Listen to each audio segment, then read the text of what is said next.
اللهم اغفر له وارحمه وعافيه واعف عنه وأكرم نزله ووسع مدخله واغسله بالماء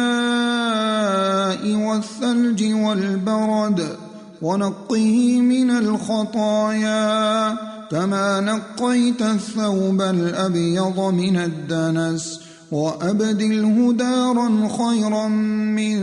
داره وأهلا خيرا من أهله وزوجا خيرا من زوجه، وأدخله الجنة وأعذه من عذاب القبر ومن عذاب النار.